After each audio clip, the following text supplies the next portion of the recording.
duck or soup on a hot summer day. Coffee comes back in a nerve-wracking way. The dishes and laundry take the garbage out. What a day, what a day, what a day.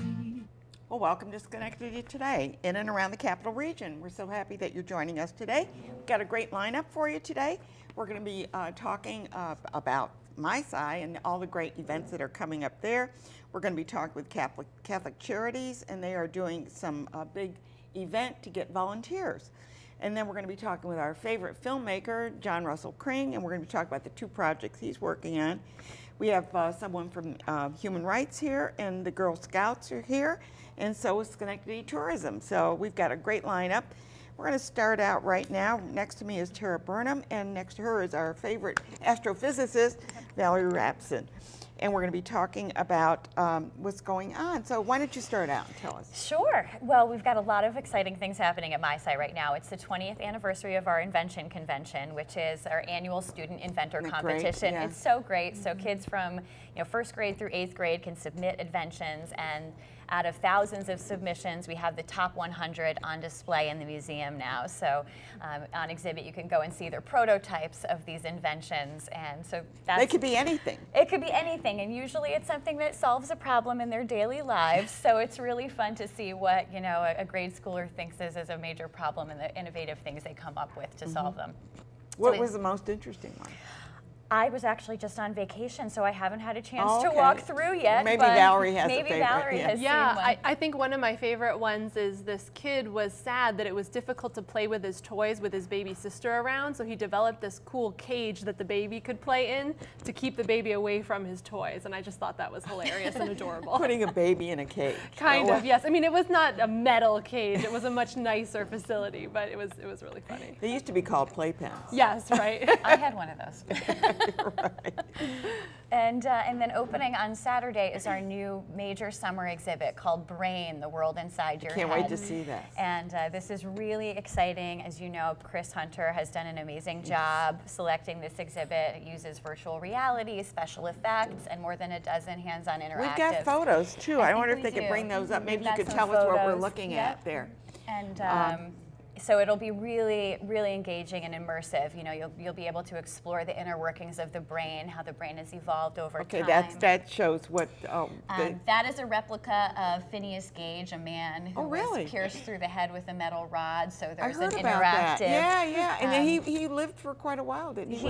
He did. With that rod in his head. So that's another piece of the exhibit, is exploring some of the mysteries of the brain and how it can manage to work despite disorders and other things that may happen. I remember that story. Yeah. Okay, and then it looks like you got the Wheel of Fortune Yep, here. a couple of other of the interactives, again, just showing different aspects of the brain and gamifying it a little bit to keep it interesting. There's some interactives that talk about how the synapses fire and how that simulate the movement of impulses through the brain. So that's some of what we're seeing here. It talks about sleep and dreams and what the brain is doing while we're sleeping. So this, you can see the brain waves then, huh? Yep, that's one where you can see the brain waves. It's getting set up right now, so I'm anxious to go and get a preview. Cool, so you'll get to walk through it. This is one that's showing the neurons and the connections. Oh, really? And I was how wondering what that was. It looked like they were like on a ride or something almost. And we do actually, I think we have a little video, so there's going to be a brain that opens up so you can really see the and so inside. you brought a video? Let's take a look at the video now. Yeah, it's and kind then of we like can a talk commercial a for the exhibit. So. Great.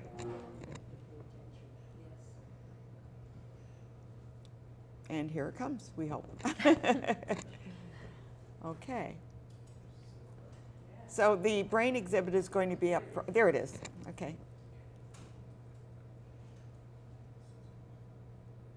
Oh, wow.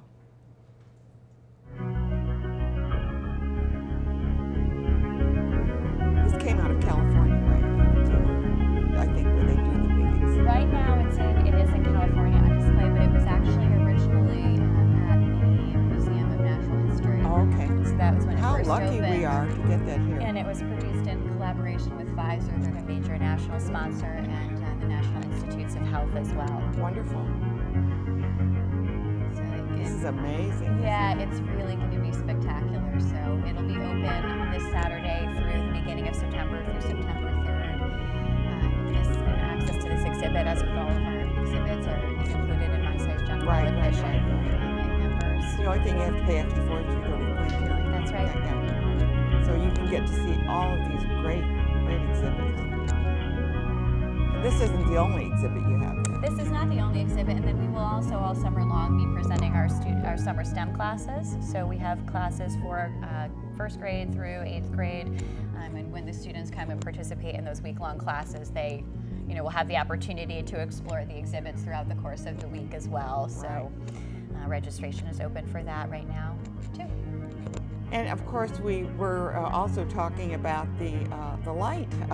What is it called? I keep forgetting what it is. It's the International Day of Light. Day of Light. Yes. Day of Light. And what is the Day of Light? Yeah, the official celebration is tomorrow, and it's just celebrating light in our everyday lives. Things from space, observing the stars, as well as medical imaging, and also being conscious of how much light we're putting up into space and light pollution that we create in the cities. And I know it's interesting that if you like to look up at the stars, you need to go to a place where there's no ambient light because you can't see it. Exactly, yes. The further away from the lights you get, the more you can see in the sky. So you have an octagon farm or a barn or something. The octagon barn, yeah, yes. Barn. There's a wonderful family that lets us use the octagon barn for dark sky star parties. We can see galaxies, star clusters, and the Milky Way just with your eyes. And is this guided if we go, I mean, if you have your night, you explain all of that, is that correct? Yeah. So the octagon barns they're one Friday. We just had one last Friday. The next one I think is June 8th, if that's the Friday in June. Okay. And yeah, you come for an hour-long lesson, and then we have telescopes that are set up by our Rising Star interns, and they point the telescopes, and you just get to look through them at all the cool stuff in the sky. Yeah, and are they pretty, you pretty much can see what you're looking at? Or yeah. Does that make sense? Yeah, no, it does. It does, yeah, for the most part. Yeah, you can look in the sky and actually see the object and then see it up close in the telescope. Yeah, that must be amazing. And yeah. Is there really a man in the moon? Yeah, it depends on how much your imagination works. Unless you're watching Jack Gleason. Right. So anyway, yeah. Summer classes, can they sign up now, or when do they sign up for those? Yes, sign up is underway. So all of the classes and their descriptions are listed on the MySci website, mysci.org, and if you want to enroll a student, you can do that right through the website as well. Do you do that like a week at a time, or is it like for the entire summer? How does that work? Each course is 1 week long, so it's 9 to 4 each day, and we have before and after care if drop off and pick up is an issue for the parent. So yeah, it's a week long, and if you want to enroll every week from July through the end of August, we encourage you to do so. Yeah, and of course there is a charge, so everybody knows that. What do they do for lunch? So we actually, the Schenectady Inner City Mission has a free lunch site at MySci throughout the summer, so they can do that or they can pack their own lunch. Okay, that's wonderful. So Valerie, what's going on up in the sky? Anything new that we should be aware of? Well, they just launched a mission to Mars. That's kind of a new exciting NASA thing. Amazing? Yes, but I got to tell you, we're breaking ground on our new observatory at the end of this month. I'm so excited. Yes. Where's that going to be? It's going to be right next to the MySci building on the big grassy area. The grassy area, okay. So we're going to have closer to the up in the entrance road. Yeah, closer to the entrance road. Yes. So the building will be up early June, and we're hoping. Is that the Dudley Observatory? It will be the official Dudley Observatory. I can finally point to a building now and say that is the Dudley Observatory. Yeah, so we're hoping it'll be open early July. The official date is still to be determined, but we're breaking ground at the end of this month. We're going to install the telescope and be ready to go for summer. I bet you're so excited. Oh, very much. It's been a long time coming. Are you going to have a ribbon cutting? Oh, of course, of course. Good. Big opening ceremony. It'll be wonderful. Wonderful. Well, thank you both for being here. Thank you. And I think I've got you scheduled for June 15th next to talk about the summer programs, and you're going to tell us a little bit about them in detail. But thank you both for being here, Dr. Rapson, and also Valerie, Valerie Terra, for being here today. Thank you. Okay, we're going to take a quick break, and when we come back, we're going to be talking with Catholic Charities and their RSVP programs. Stay tuned.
fabulous art night that was at Proctor's a few years back. So I thought I'd share that with you because we're going to be talking about tourism, and maybe we'll get people out here looking at the art in the area. But right now I have Marlene Hildenbrandt. She's the Executive Director of Catholic Charities. Catholic Charities. Okay, yes. And then we have Susan Napareski, who is the Director of RSVP. So you're with the Colony Senior Service Center. And you're with the Catholic Charities. Mm-hmm. Okay, so now we have two organizations that are working together as partners.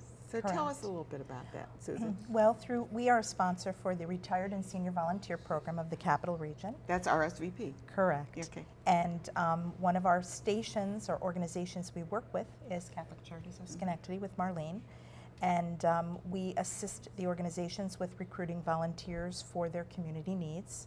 And we're here today and just to support some of the efforts that they So where do you need your volunteers? So where we need our volunteers right now, a big need is within our Meals on Wheels program. We're really looking for volunteers to help deliver the meals, as well as some volunteers to help us with managing the program in the office for the Meals on Wheels.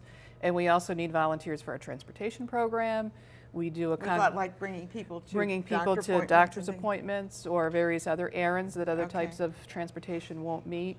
We are looking for volunteers with help in our congregate dining sites. We have 4 different lunch programs throughout Schenectady. So you need a lot of volunteers. We need a lot of volunteers. And we have a long-term care ombudsman program that we need a lot of volunteers for. So are you short? Are you really short? We are really short because there's always a need. There's always more people that we would like to help and serve. So we would really love partnering with Sue and RSVP to have them help us find the volunteers that we need. When we talk about the Meals on Wheels, that involves driving and getting the meals. Is there any reimbursement for travel? They're reimbursed mileage. Volunteers for the meal. Okay. Yeah, for the mileage. I just wondered how that worked. Yeah, because I mean, if they have to drive a lot, it might run into a little bit. We try and keep the routes that they have to go on in a concentric area so they don't have to travel a lot, but we do pay mileage. Yep. So in order to help them, Susan, yes, what are you doing?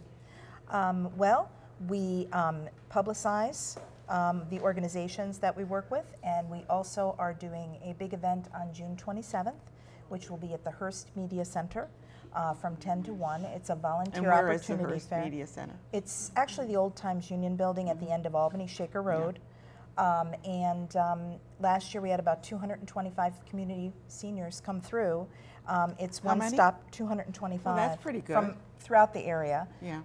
And it's one-stop shopping. So the organizations are under one roof, and the community members can come in and speak to the representatives of the organizations to get a better idea of what the needs are within the community, and if that's going to be an opportunity that they want to So you're looking at volunteers from all aspects, all ages, and I mean, this is really a widespread request for help. Yes, I mean, I deal primarily with senior volunteers, but through Colony Senior Service Centers, I also have younger volunteers, and we know what the needs are out there, so we try to find opportunities for any folks that are looking for volunteer opportunities. And what is the mission of Catholic Charities? The mission of Catholic Charities is to provide services and supports to those most in need, the most vulnerable, the most ones that fall through the cracks of the formal service system. So particularly a lot of our seniors that we work with aren't able to access other services because they're homebound, they're isolated, they don't have family members. So we really strive to get out there and get to those folks. How do they reach you? I mean, how does this happen?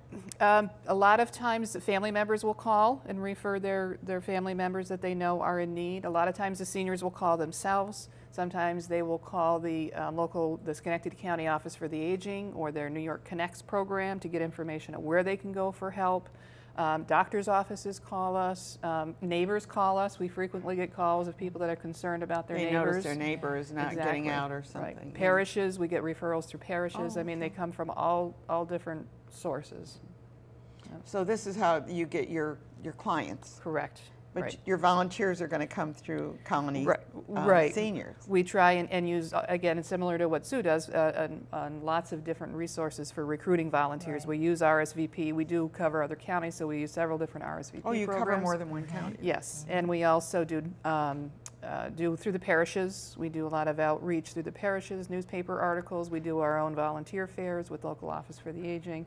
So we really try and spread the word any way that we possibly can for the need for volunteers. Now, that's Catholic Charities, but what does Colony Seniors do?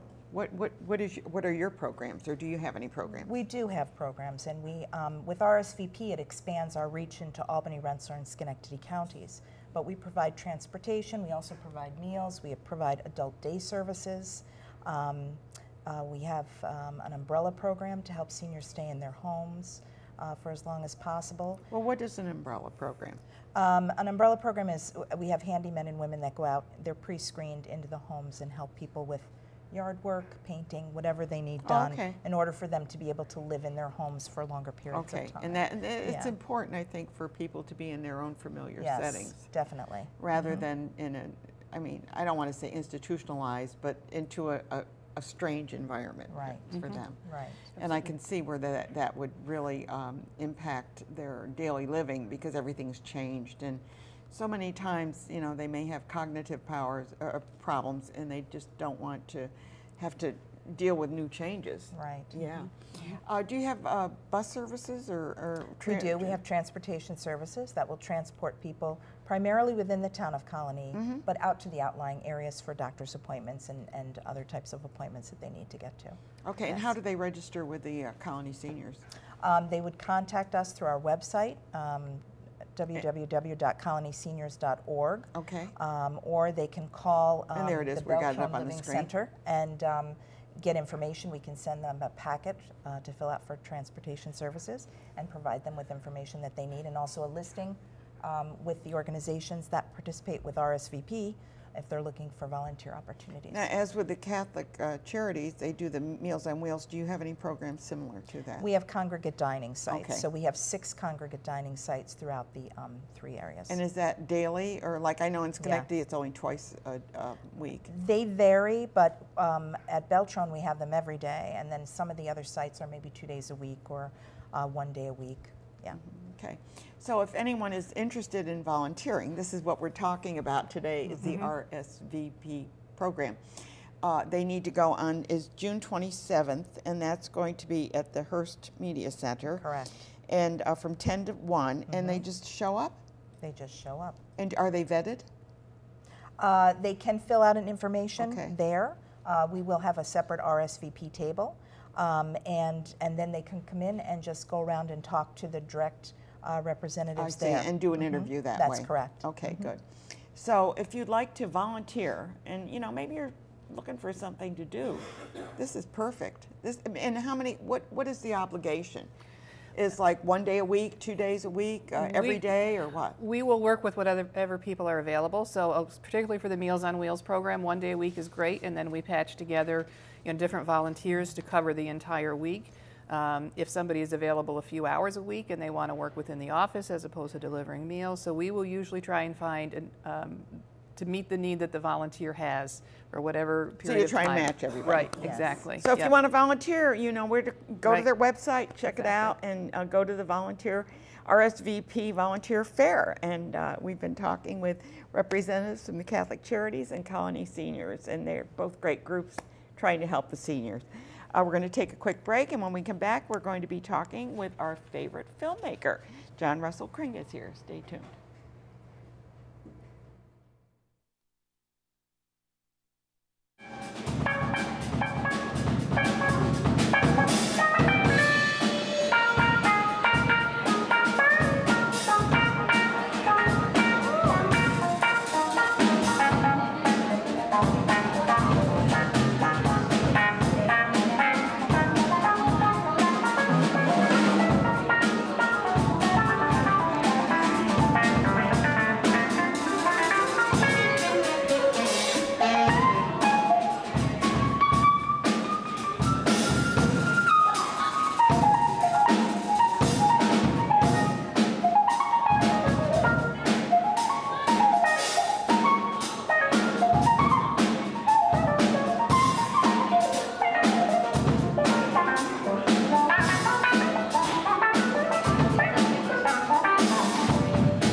John Russell Kring with me, and somebody told you once you should drop your middle name. Well, that was terrible. I didn't like that at all.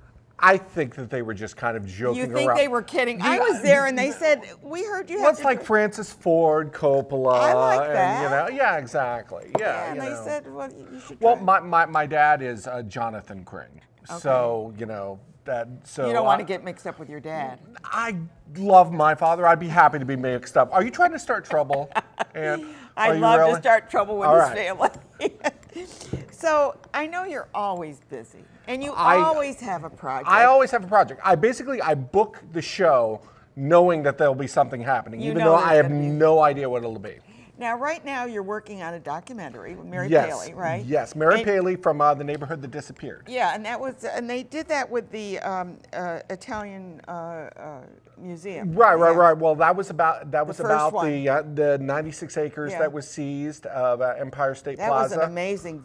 Were you involved with that at all? Well, Tracy and I were deeply involved in the edit, and then Mary and I were co-directors on the sequel, which was Echoes of the Neighborhood That Disappeared. Video. Thank you. I mean, the interviews that were done were incredible. I mean, it's so important because you're telling these people's stories. Some of them, you know, are 70, 80, 90 years old. They're not going to be around that long. Well, you know, I don't want to be, morbid, but you are absolutely correct about that. We need to document that. No, we do. It's really important, and that's why this particular new project, More Than Words, the photography of newsman Bob Paley, who is Mary's father, is so incredibly important. He was the photographer. Well, he started on the Knickerbocker News. Way back when. In the 40s. Yeah. And he was staff photographer during the 50s, the 60s, and into the 70s. What a lot to document. And it's absolutely... Went through civil rights. Absolutely. Civil rights, Vietnam, Woodstock. And not only are we taking these pictures, because when I saw these pictures of Bob Paley's, I was like, these should be Pulitzer Prize-winning pictures.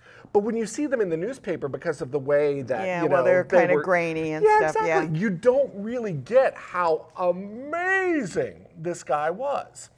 And so we are able to really. She had thousands of these pictures, plus the Knickerbocker News, also, the Times Union, and them let her, use some of the other ones, and it is. So it is a window into the whole story of Albany in the 1950s, 60s, and 70s. And then we have all of these like amazing individuals, like, I don't know if you know Peter Pryor, who was very instrumental in the civil rights of the Sam Clark case and police brutality and things like that. And we have interviews, with his family. And you actually hear from Sam Clark's voice, because Mary got him. And here in Schenectady, there's a guy by the name of Jim Murphy, who is Father Jim Murphy, who was known as the Peace Priest. No, I know exactly what you mean. He's an incredible guy. And here you really, through these people's voices and through these interviews and through these pictures, you really get a painting of all the people that were really, central and important to progressive movements in the 1960s and 70s. It was an incredible project, not to mention Richard Loveridge here from Proctor's. Oh, he's a good photographer. We really wanted him to read the pictures, not just to talk about, the subject matter of the picture, but the actual art of the picture. And he was incredibly moved and impressed with the work of Bob Paley too. So you brought a video. So let's take a look at that. Maybe we can get a little feel for it. Yeah, this is a trailer. Okay. And this is a trailer that you and Tracy put together? Yeah, Tracy shot. His wife is amazing. Tracy is the one that always should be sitting here, but I am always making her work. Okay, well, here we go. Oh my God, we do the impossible. We stop it for observation, like a diorama in a museum. It's a frozen moment. Bob Paley, often with a single photo, captured the mood, the moment, and the meaning of the forces that rocked mid-20th century America. Bob Paley, who was a photographer for the Knickerbocker News, was able to capture images of some of the things that happened in Albany that are important to the city and to its residents. This is such an incredible photo. It's like a painting almost. And the bus is coming, and they know it's coming, and they just wait. A very peaceful scene. There's art in black and white storytelling. I can't understand why they put their hands on me, because I hadn't did anything. That photo was like a time capsule. It was like getting punched. Our reporters were there when the windows got shot out on Pearl Street at the Brothers. I felt the shot. I still have one of the pellets lodged here. It was a culture shock. You need a good haircut. A good barber could help you. During that long, hot summer in '68, there were demonstrations here. Hippies would come out to protest Vietnam. Bob Paley, he just begged for this kind of stuff. He loved it. The Woodstock hillside, covered with people. Look at us all. I was interested in people. His work energized people to make significant changes. I can remember trying in every story I wrote to capture in words what Paley had done in photos. When he took pictures, that was his calling. That was what he was meant to do. Bob Paley was a hell of a good photographer. Bob was that unflinching. He was that intimate, probably closer than he should have been or anybody wanted him to be.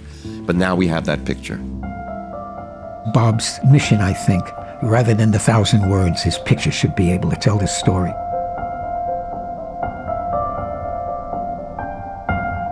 Those last pictures, some of those were from Letchworth Village, where it was one of those downstate mental institutions. And he went in for 2 days. And some of those pictures that he did were really the cause of the change, you know, from sort of the snake pits, kind of what Geraldo had done. And yeah, exactly. So, you know, it's really a celebration of newspapers and photojournalism.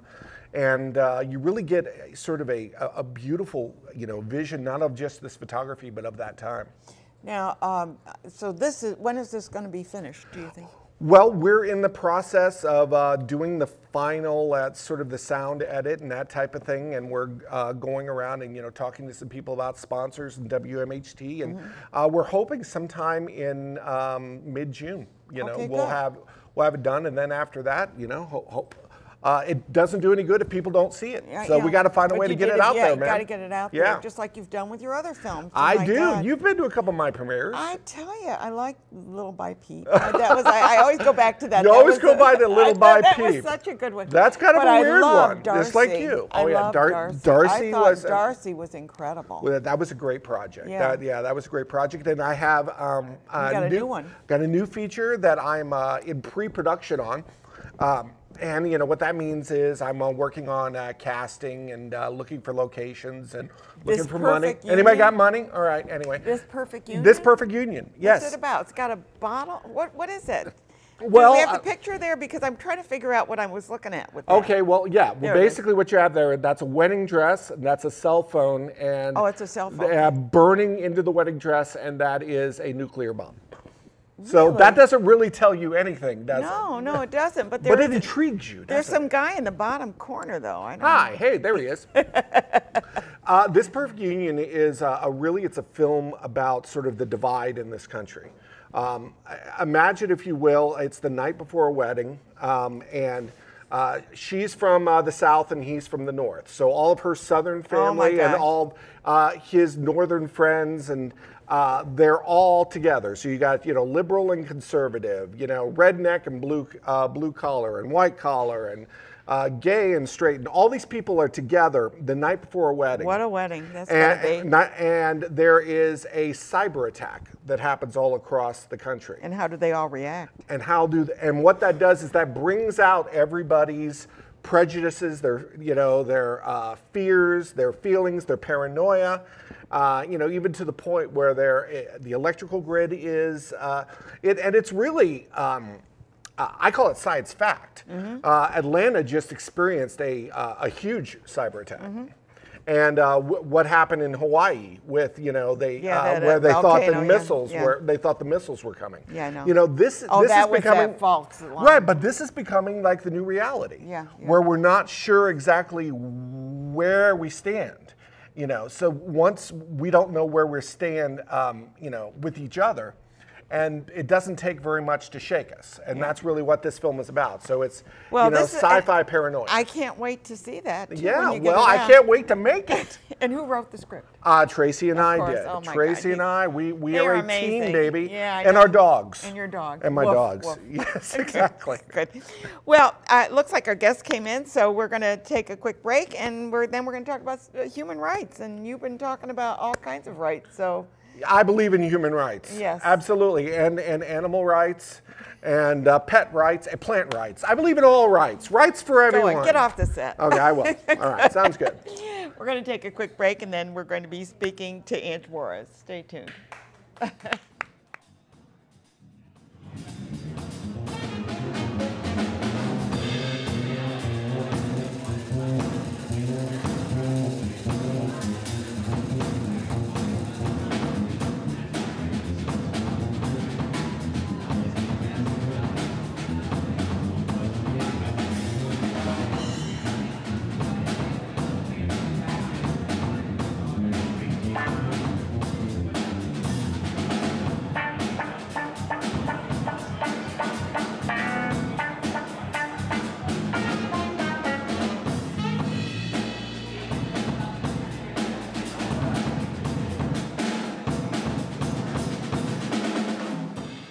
We have Ange Juarez with us. She's with the executive director of the Schenectady County Human Rights, and you got an awards banquet coming up. Yes, it's coming up. It's actually Thursday, so I'm very, very got busy. A lot of awards you're going to be giving out? Oh yes, we have 42 nominees this year. Yeah, but you're not telling who. I can't tell. You can't it's tell? It's the Schenectady Oscars, literally. Can I get in your brain?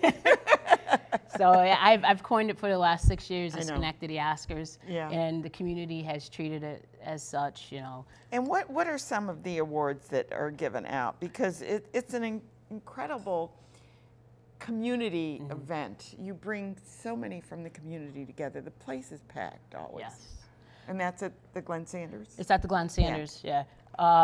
Yeah, this year it's very, very well attended from the community as well as the region. Politicians and yes, you name it, everybody. Elected officials, business leaders. Anybody is there. All school districts, the business community. We have the healthcare community. It's basically every sector of this county, and also the corners, for all corners of the county. And there's the thing showing the awards breakfast coming up. Yes, that's our flyer. What awards do you give? I know you give like an individual, you give community, so tell our viewers. So the Human Rights Awards breakfast has been going on for 35 years now.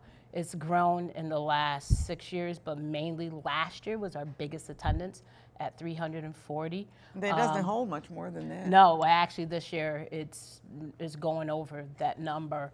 And each category. You stand up and eat. In each category, there's an individual, there's a community group, the youth group, and also the justice group. Those who work in the justice field as a police officer, law enforcement. Judges. And we recognize those who's doing the work behind the scenes, who's not being recognized throughout the year or being recognized in their organizations, who needs the exposure, who needs to be known as doing the work in the areas of human rights in the community. And we're all doing the work of human rights. If you're working in education, if you're working for women's issues, if you're working for those who are poor, you know, anti-poverty. Those are the areas that everyone is doing, and this community is doing the work. So every year around this time, the community is highly anticipating this year to come out, the breakfast. And they respond by nominating those people in the community that is doing the work. And that isn't getting a lot of awards every day, every year, and has a title. They should be acknowledged. Absolutely. So our breakfast recognizes people, shows them that they are being appreciated, that we're giving the love and respect, and saying, we see you, we see what you're doing, and we see what you're not doing, and we want to recognize you. And so this year there's 42 nominees. That's a large group. 42. Last year was 34. Who's the judge? Well, there's a group of judges that I bring together throughout the year, and they reach out to me how they can help. And they're educators. There's people in the community and also throughout the region. I can't even imagine how you do a selection when you see people doing such good work.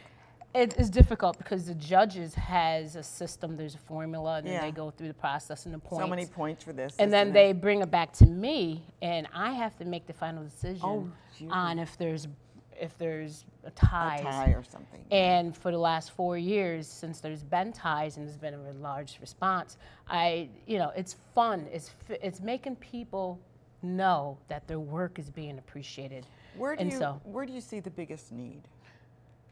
The biggest need in this community? Yeah, for that there's an attack on human rights. Well, hey, listen, it's starting at the federal government, and it's trickling down to the local and state, and funding and things like that. With funding, and I'm sounding the alarm that human rights is everybody's rights, and it's on an assault. So if you feel that your human rights is not being violated, then I would say then you need to go back and check your moral compass.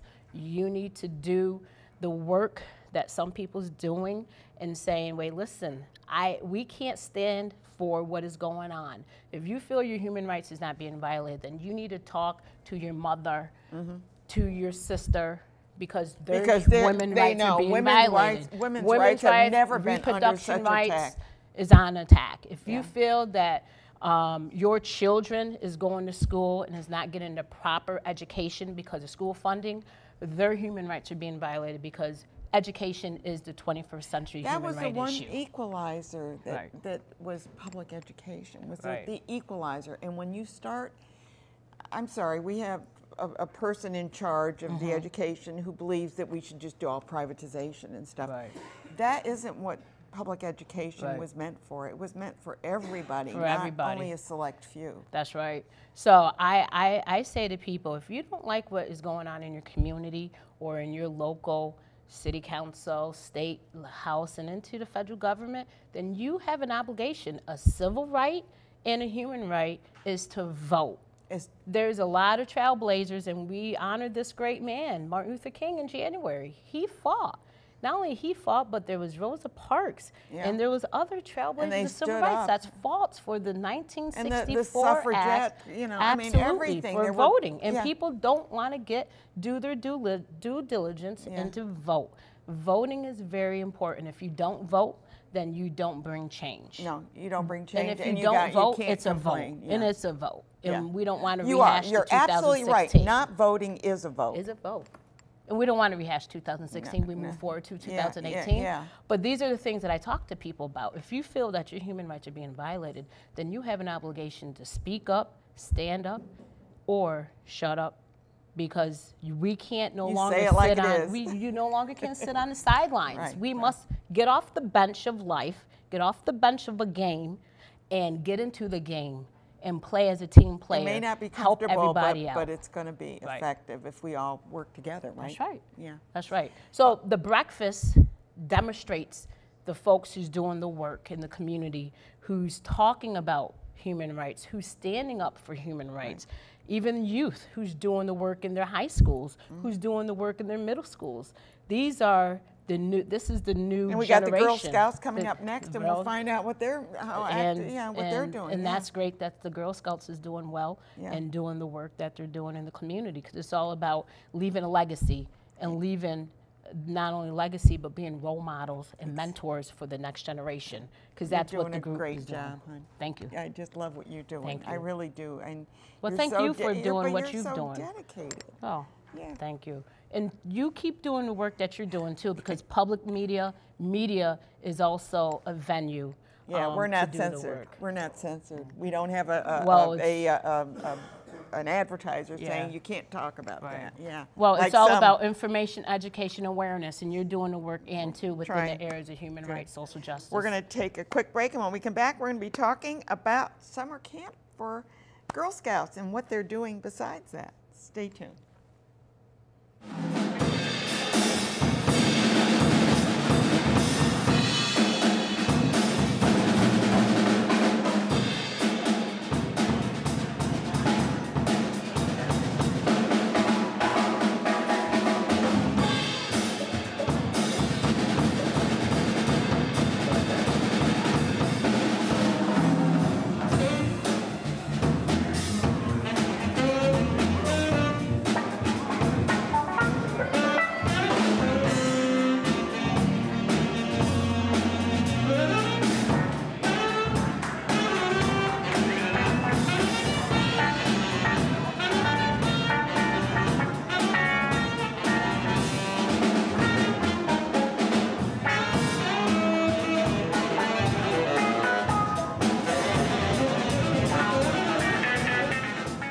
are back, and we're going to be talking Girl Scouting. And I was a Girl Scout. I was a Brownie, and I was a Girl Scout. What else?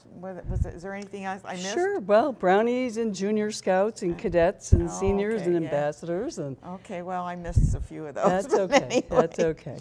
And I did go to Girl Scout camp, which was always a treat. Oh, good, good. But we love Girl Scout camp.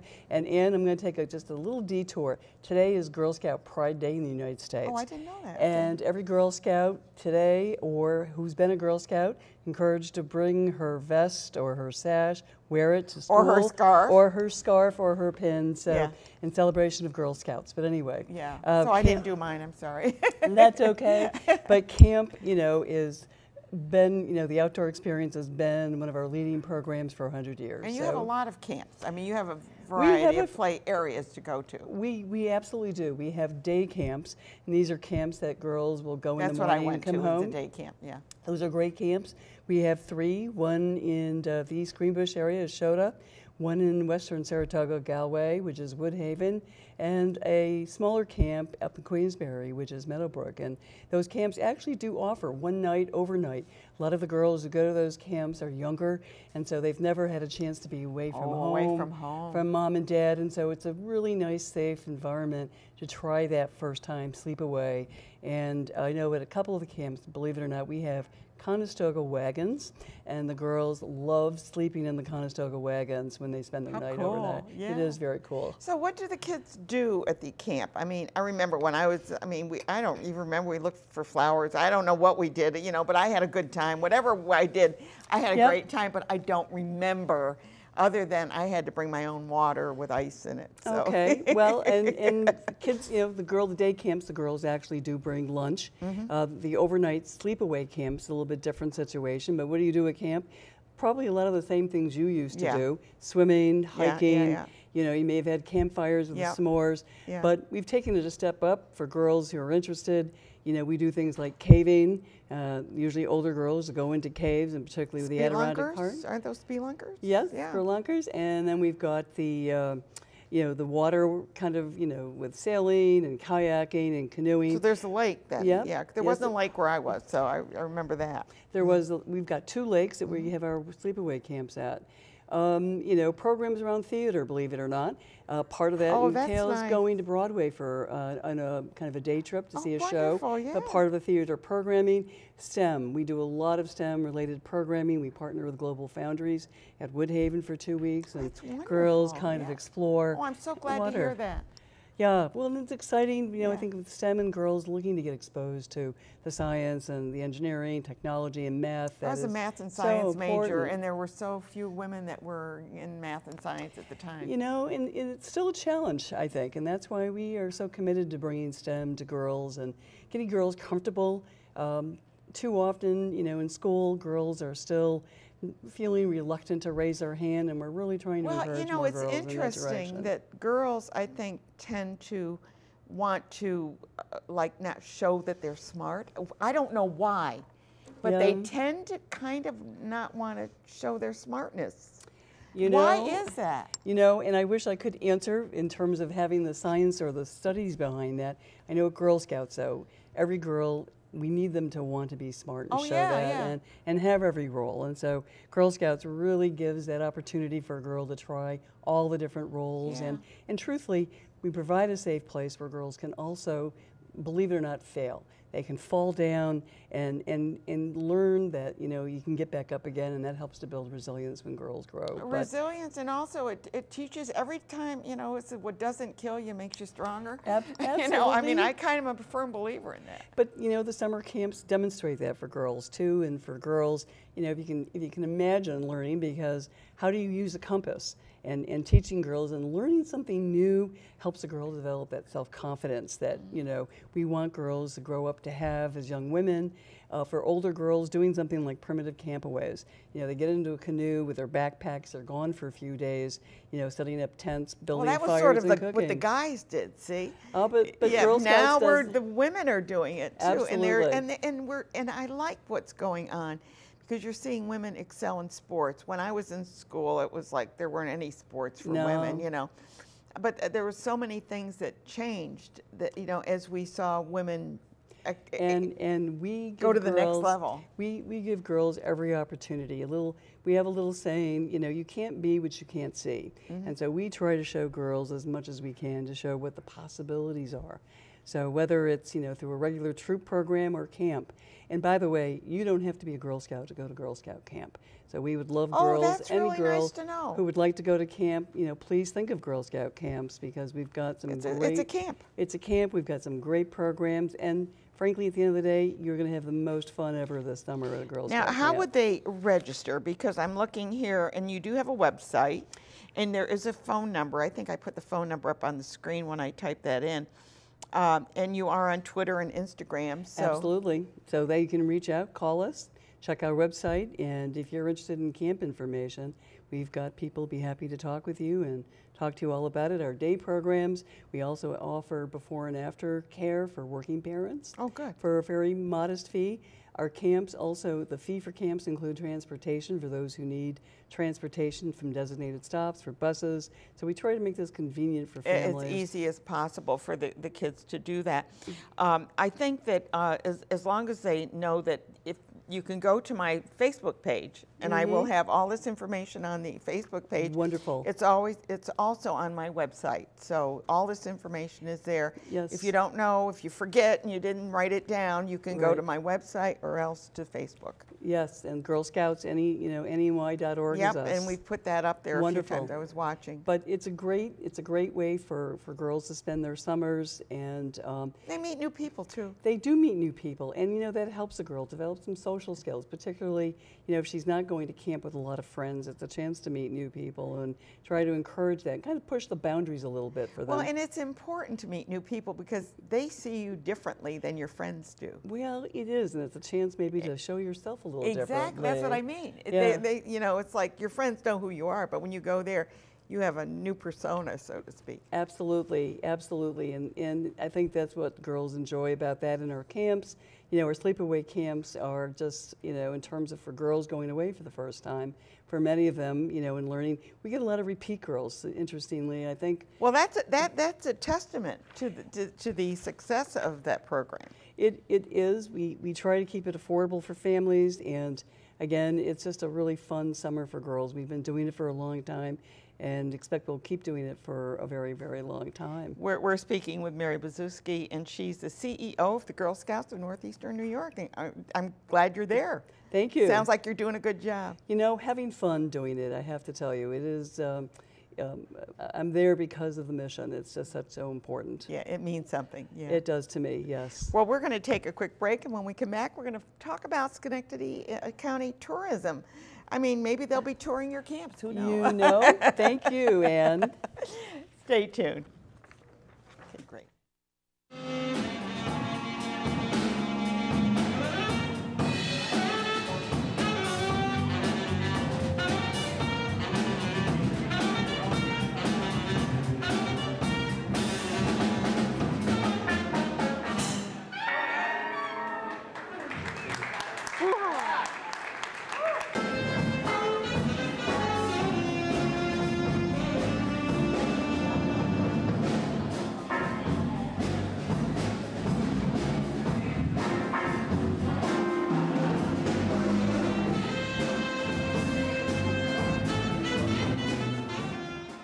And here I am with a brand new employee for Schenectady, Discover Schenectady, Becky Daniels. Hi, thanks Congratulations. so much for having me. Thank you.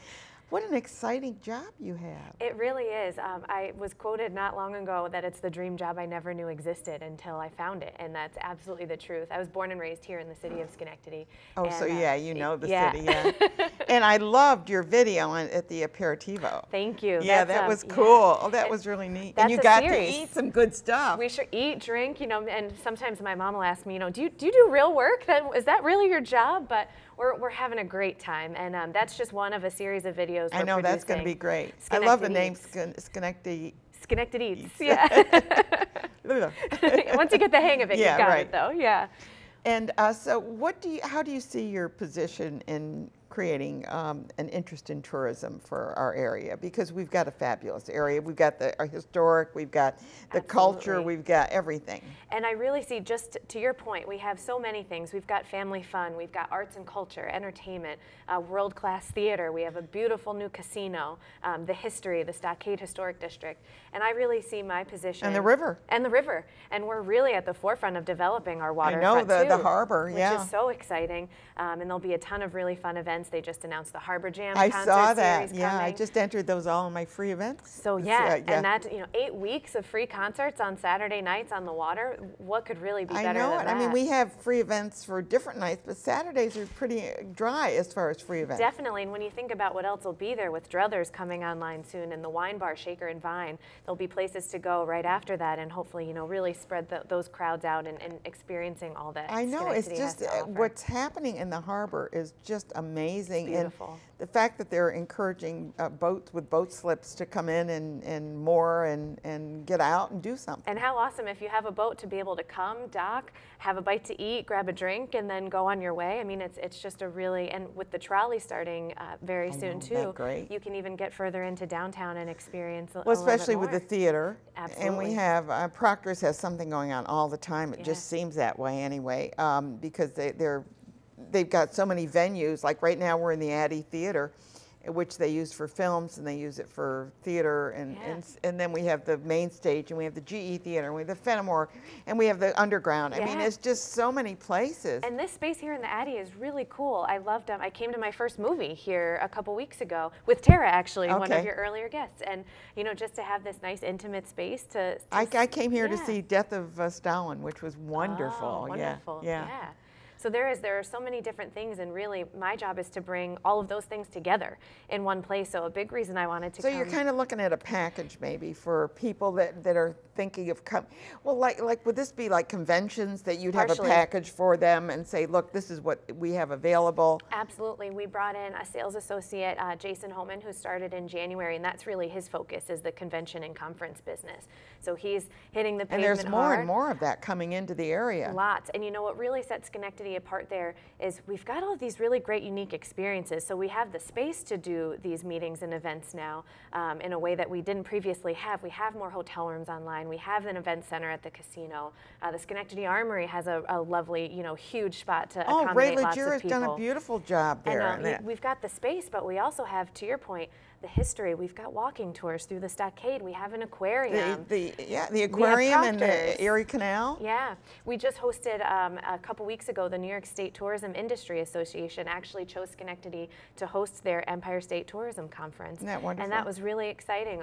250 tourism professionals from across the state came and experienced so much of what we had here. The trolley made a special appearance so we could move people around the city and the county. That's great. And we have the hotel rooms now, so that makes a big difference. It does. I know that the community for the Alliance for Community Media is going to be having their conference here in October. Yes. So, and this is important to bring. We have a great museum. I mean, when we talk about attractions, talk about that. The Science Museum is wonderful. And it was Bring really your kids fun there. with the tourism professionals, and this was a group of adults, but one of the sessions was actually a field trip where we broke out the trolley, we went to the aquarium, we went to Maasai, and toured adults around these attractions that you typically think of as for being, family fun. But we all love that stuff. But people love to touch things, and at the aquarium you can pet the stingrays and, touch the koi fish. And you got the planetarium too, all of that. I'm going to take just, Brendan, I'm going to go through who's coming on next week, and then we're going to finish our interview here.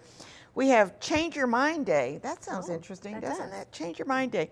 Circle Theater Players is doing the importance of being earnest. The Kids Art Festival. I'm working on that. Yes. That is a wonderful event. Be great. Yeah, you've got to come to that. Math Science is going to be here doing a few experiments, and we're having musicians of Malwick to talk about their event coming up. So there's a lot going on. That's going to be great too. Yeah. We have so much going on here, and I think because I do the show, I get to meet so many people, and I kind of am on the pulse of what's going on, and it's amazing for me.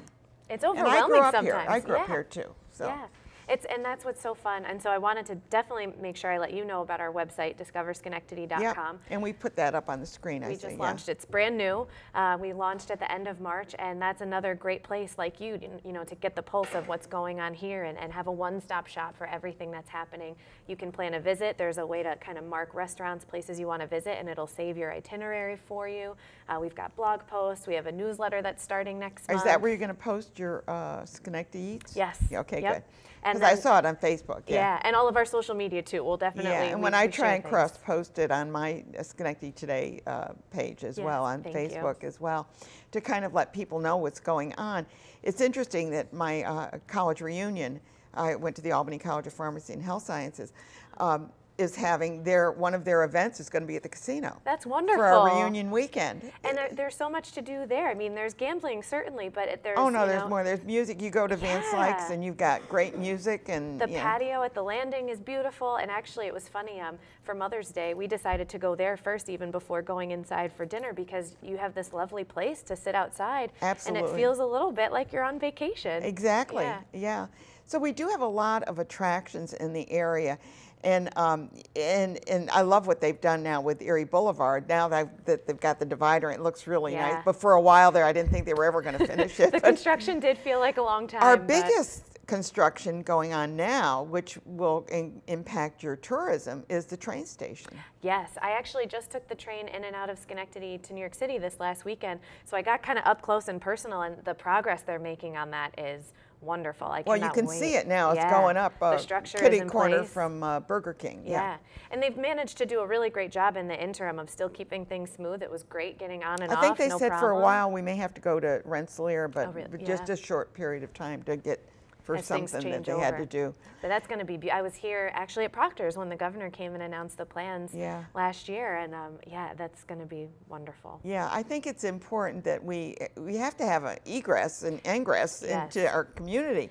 And what better place is like right in downtown, because you can walk to Union College, walk to the hotels if you had to. It's amazing how walkable it is, and we talk a lot about bicycles, and now that we're getting into the CDTA. Summertime, it's walkable. If you can get your bike on the train, you can actually easily ride to the bike path and go on your way, and where the bike path is so accessible in a way that not a lot of other communities have, with the hotels nearby now at the harbor, restaurants, everything is really easy to get around, walkable or on your bike. And we have, like I said, it's just an amazing community. I know when I'm have people come and visit us, I always bring them to the stockade to show them the buildings there.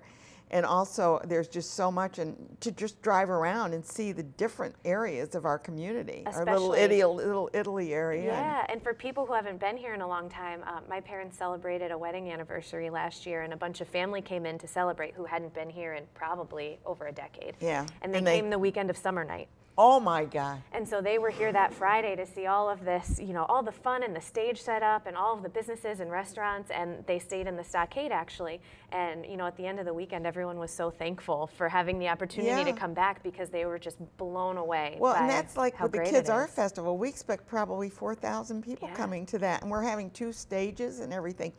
But it's amazing when you, I was doing the summer night, I was one of the, wear the shirt staff, and somebody came up to me and says, "This is wonderful." And I says, "Oh," I says, "Are you from here?" And they go, "No, we're just visiting. Do you do this every week?" And I'm going, "Oh my God." Can you imagine doing that every week? But maybe not to that scale, but when you think about, and thinking about what we wanted to talk about today, the Music Haven series that my starts, God, yeah. Freedom Mona Park in Gold, Scotia, Jammin' on Jay, Jazz on Jay, the summer night. I mean, there is live music here when it's nice out.